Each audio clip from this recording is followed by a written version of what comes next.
Campaign Terrain. As ever, I'm your host Cross, and today I'm going to be bringing you what I call Topsy-Turvy Terrain. This stuff can be used multiple ways around. I don't just mean multiple ways, I mean multiple ways around. Like, you can place it down in different ways so that you can use the same piece of terrain for multiple things on multiple occasions. This is going to save you time because you won't have to make as many pieces.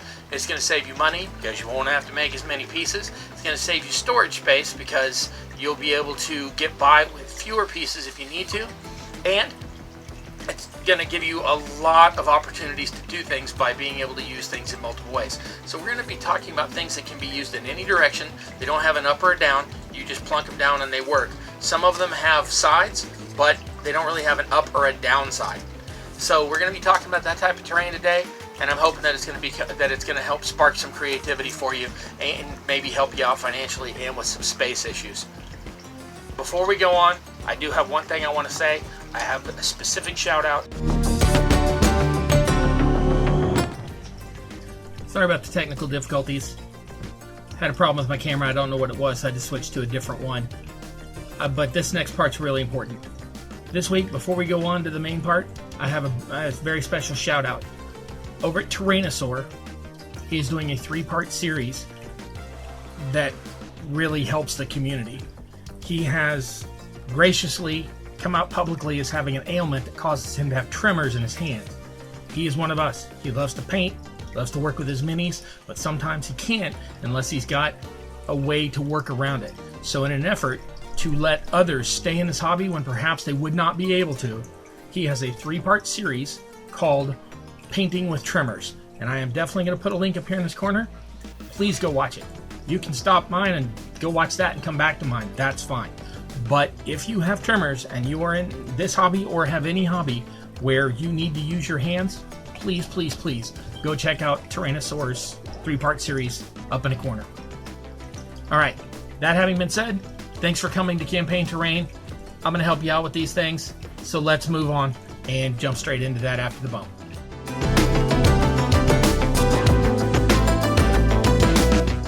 Now that I've talked about how useful and helpful these are, I'm going to cover them as quickly as I can. We're going to go through this in 4 sections. We're going to do intentional set pieces, intentional scatter, accidental pieces, and incidental pieces. So let's cover the intentional, and then we'll get through that as quick as possible, and we'll move on to section 2. By intentional pieces, I mean they are built for this. This is their design. The first one I've got is these blocks. Now these are on DM Scotty's YouTube channel. I'm going to put a link up here to the actual video. He uses a full-size pizza box, some that he ordered that are a little bit squarer than this, but this is a wings box from one that I actually ordered one night. I just thought it'd make a great idea. These have an internal structure. You can see how to do that on his video, and these can be used, again, we're going for topsy-turvy. They can be used in any direction. So you got them going this way, this way, this way, this way, or on either end. I've hit mine with silver and gray and brown. I'm just going for a generic rock. My goal is when I'm using these, they blend into the back. These are just set dressing. But these aren't even set dressing. These are just the background frame to the set. So I've got those in a couple of different sizes. Next, we've got an example of our community helping each other out. Jeremy on Black Magic Craft had a viewer, and that viewer suggested something to him, and then he liked it so much that he made a video of it, and they're called dungeon stackers, and they just stack up. They're these stairs that you can stack in different directions. You can use them like a cube. You can use the stairs as stairs. You can place them in different positions. There's a whole video on that he does on that, and there's even a few more examples where Runehammer talks about it, and I'm going to send you a link to both of those as well. So there's going to be a link to Jeremy up here, and then a little bit after that there's going to be a link to Runehammer up there. Now Runehammer has some really good ideas where you can use them as, if you just need a house in the way, that's a house. If you need a chasm, that's a chasm. So these are super useful. Now these are as close as I could build them. I got them really inaccurate. These are as close as I could build them to the way Jeremy makes his. And then I also designed some that go along with the decor of my dungeon tile system. So mine have an extra step to them, are a little bit different size, but they work the same way. They can stack so they make a cube, then stack so they make a rectangle, etc. So these are dungeon stackers in 2 different formats. Then we've got pillars. Now pillars are not necessarily reversible topsy-turvy terrain unless you specifically design them with that in mind. So if they're the same top, bottom, and on the sides, then you can use them as topsy-turvy terrain. Now these are some different pillars. These are some more complex ones I've got. These are sort of medium complex ones I've got with these lines in them, the different layers. And these are super simple. These are just some foam dowels that came with a playset, and they're actually even flexible. So, and they come in 2 different sizes. And I cut one of these to make these over here. And there's actually one this size inside this with some pieces added on. As you can see, you can spin in both directions, and you can lay them down if you need something stacked up, or if you've got a gap between it and your characters have to go through and you want to show that it's blocked off, you can put something down like that. So these will work any direction you need them to. So that's one way to do that with pillars. Those are some examples. Then I've got these, same deal. You can put them on their sides, you can put them on up and down, but you can use them as blockage, you can use them as decor, whatever you want to use. You can also do the same thing, I'm sorry these aren't painted yet, but with some square pillars, and same deal, then up, down, on their sides. You can use them as blockages, etc. And even ones that are a little more ornate. You can even do creative things where you stack things up. If you need a taller platform, you can just say that that's your statuary platform, and there's your statue up on top. So there's a lot of different things you can do with pillars. Alright, let's go with platforms next. Now with platforms, I've only got a couple. Oh, I forgot all about some other pillars. Let me cover these real quick. You've got ones that don't have a top or bottom but are square. You can use those. I've also got some that are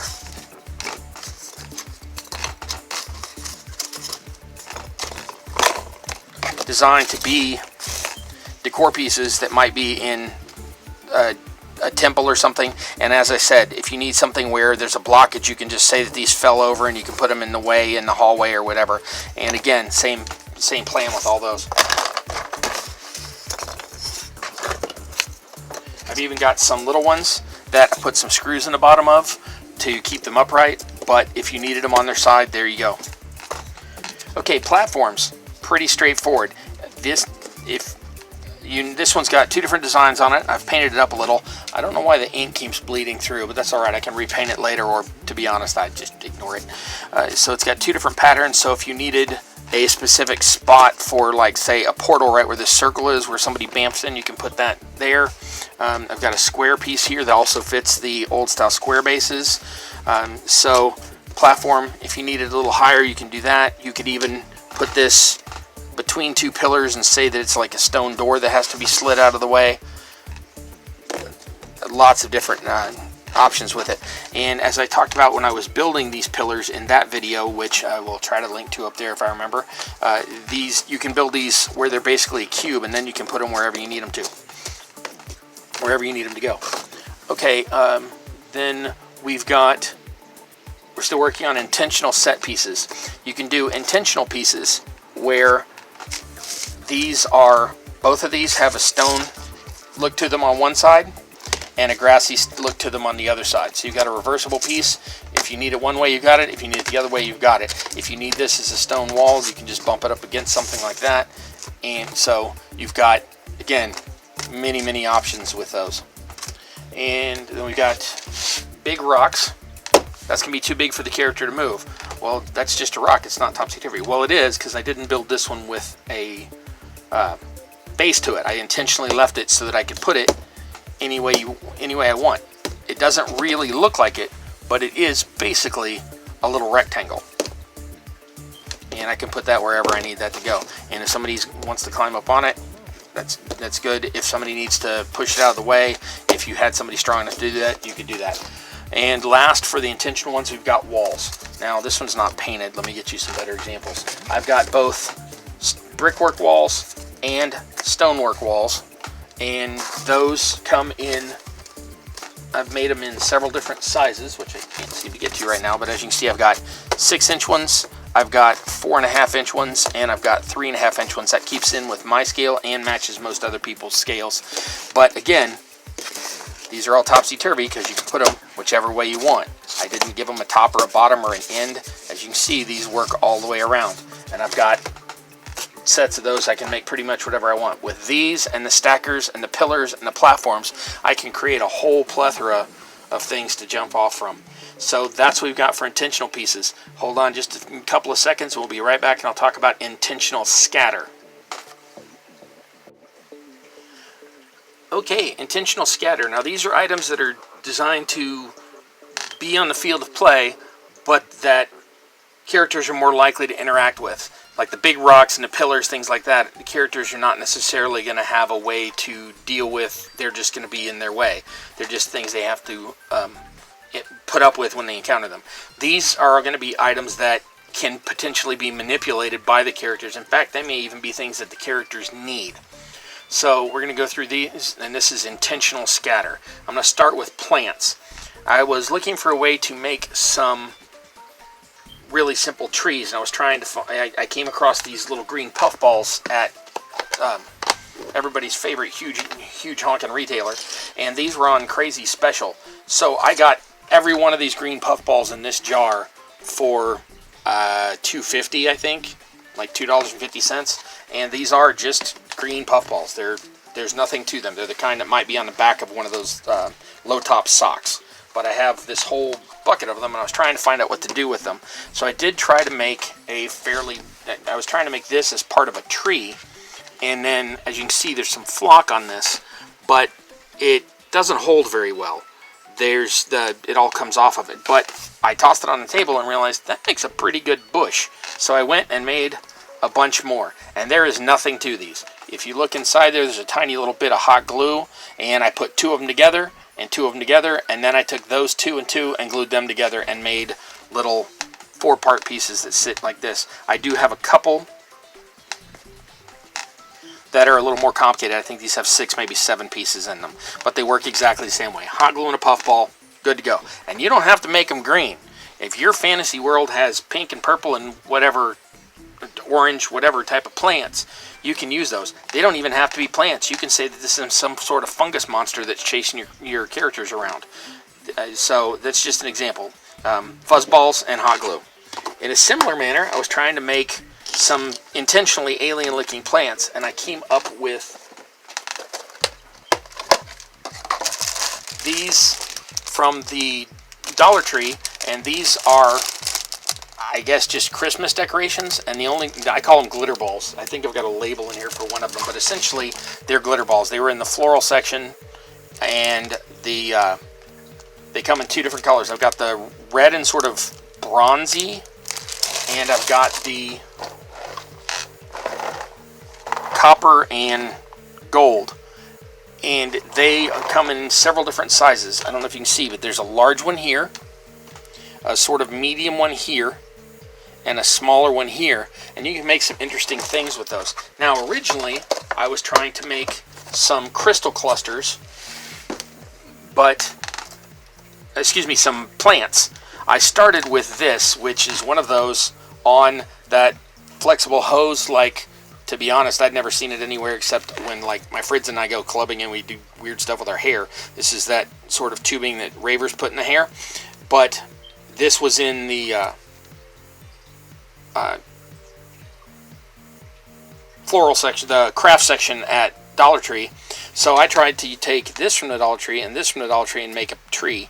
And to be honest, I don't really like how this turned out. So that being the case, I'm sitting here with a hot glue gun in my hand and a bunch of glitter balls, and I started to put 3 of them together to make a base similar to what I had with these green ones. And I went from there and I started to glue them on and branched them out.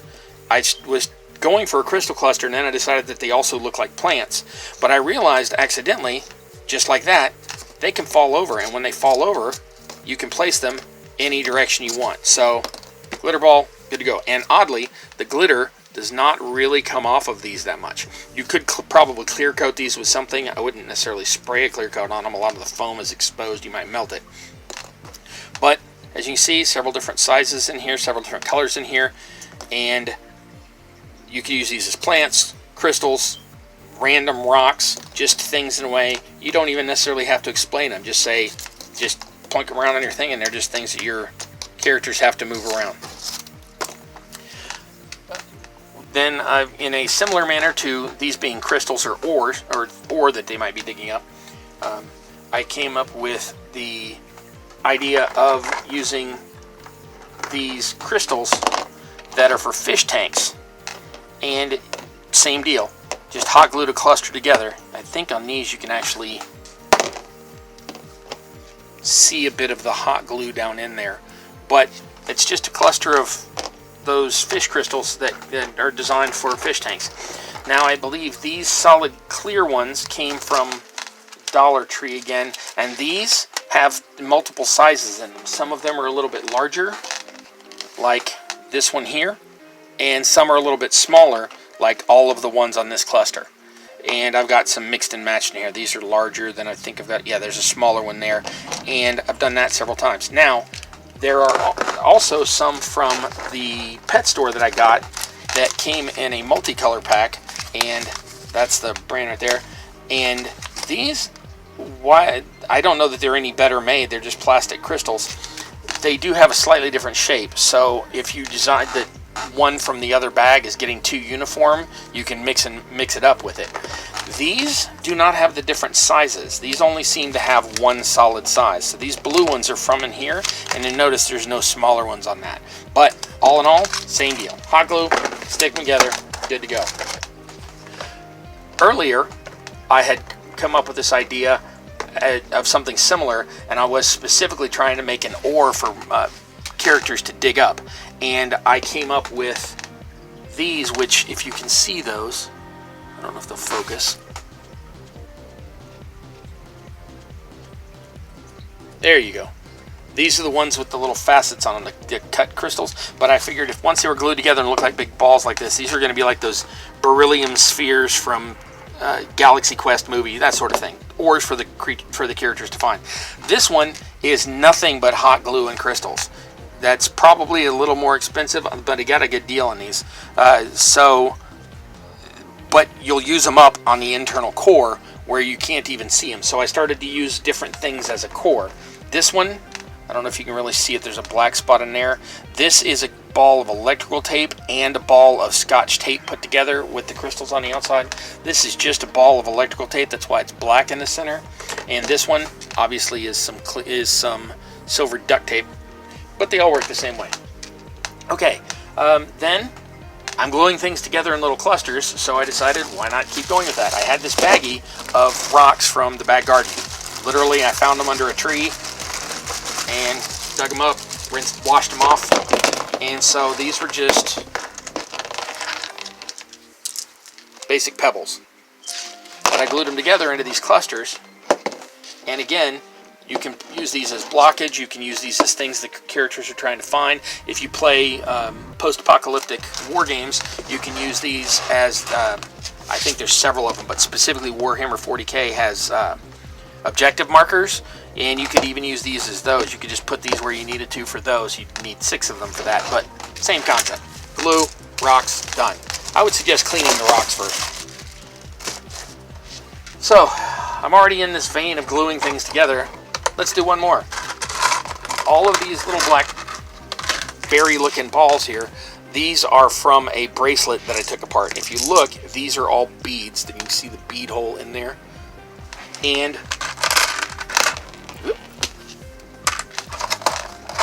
same deal. I glued these together. Now, all of these are glued in little triangular clusters like this.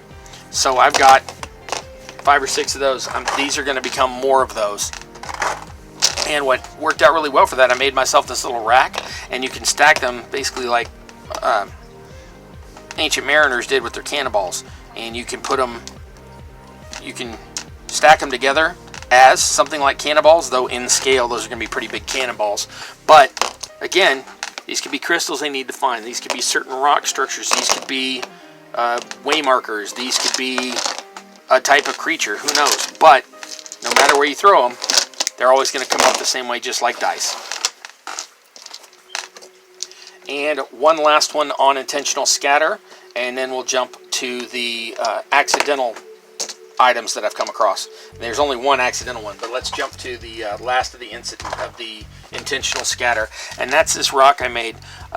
You may have seen this in some of my other videos. This rock specifically had been cut out of where I made a doorway into a cave, and I had this rock left over, but I didn't put any decoration on it other than just painting it up to look like a rock. So it can go in any way you need. If you need a standing stone, it can do that. If you need a triangular stone that points the way, it can do that. If you just need something for somebody to get high ground on, it can be that. It could be blocking a entrance to something and they need to push it out of the way or find a way to move it. Now this is going to be pretty heavy. It is still pretty sizable compared to your figures, but you can see where I'm going with that, and that is it. That's all my intentional scatter. Let me come back and we'll talk about the accidental. Okay, that intentional scatter talk was me rambling on for a long time. I hope you had time to go get a drink, maybe go to the restroom. If not, now is your opportunity. I'll wait.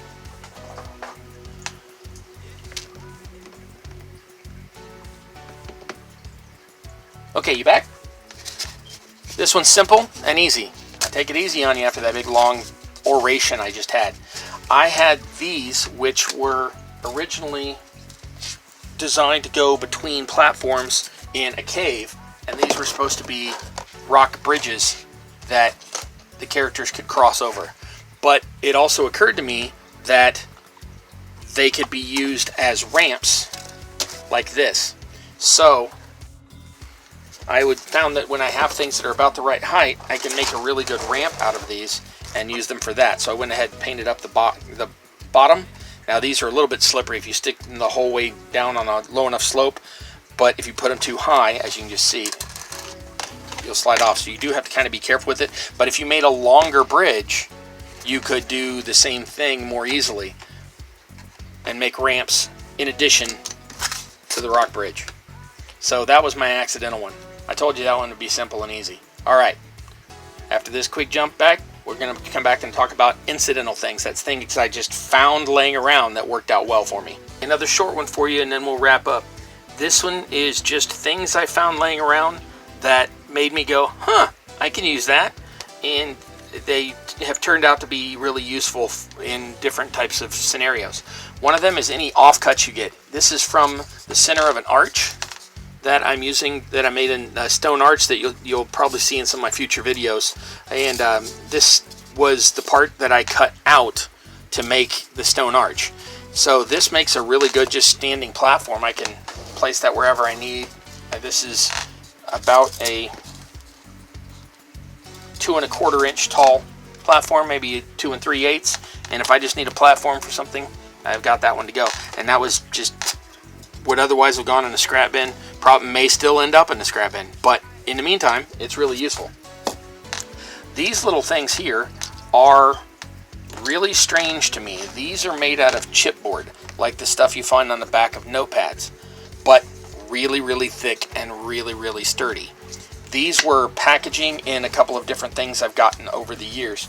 I have thought about shaving off the sides and using these as bases for building other types of scatter terrain, but they come in so useful that I think I'm just going to leave them like they are. I have other things I can use for basing. I've got several different sizes. They're in different thicknesses. They're in different dimensions, and I can put them wherever I need. So if I need ramps, I've got it. If I need bridges, I've got it. If I need walls to block things off, I've got it. If I need an entire backdrop, I could probably do that at least with a little bit of tape. So these are crazy useful little things I found in a package that probably would have ended up thrown out otherwise, and they've come in really useful for me. So that's it. Those and offcuts, and that should get you going. There's a million things you're going to suddenly start looking at and go, huh, I could use that. Huh, I could use that. I hope that you find something that works really well for you. Alright, so that's about it. We're going to wrap up here. If you don't want to stick around after this, that's fine. Please follow me on social media and keep track of me that way. There's going to be some links at down below, and there's going to be some links at the end as well if you hang out that long. Now, if you do come back after the bump, I'm going to wrap up, show off, basically just cover this again really quickly, and then there's going to be some little video snippets showing some of these in different scenarios, and just to give you something to wet your mental whistle with what you can do with these types of items. So, me and my friends hope you stick around, and we will see you after the jump.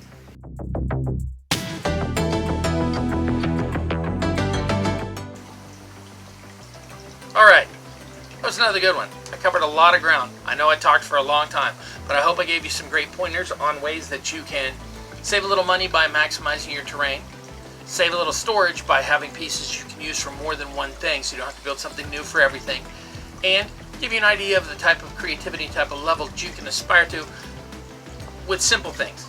You can just stack a couple of things together, rearrange them a little, have a whole different scene. You can move things over to the side, make an opening, close things off, moving it the other way. There's a billion things you can do with these, and I hope that I've helped you to spark your creativity. Thanks for coming to Campaign Terrain. Please keep track of us out on social media, and please check the links that I gave you during the video, because those guys are some great people, and I really think that it'll help you to check those out as well. And stick with us, and we will see you next time here on Campaign Terrain. As ever, I'm your host, That Guy Cross. I love you, and I will see you next week. Thanks for coming.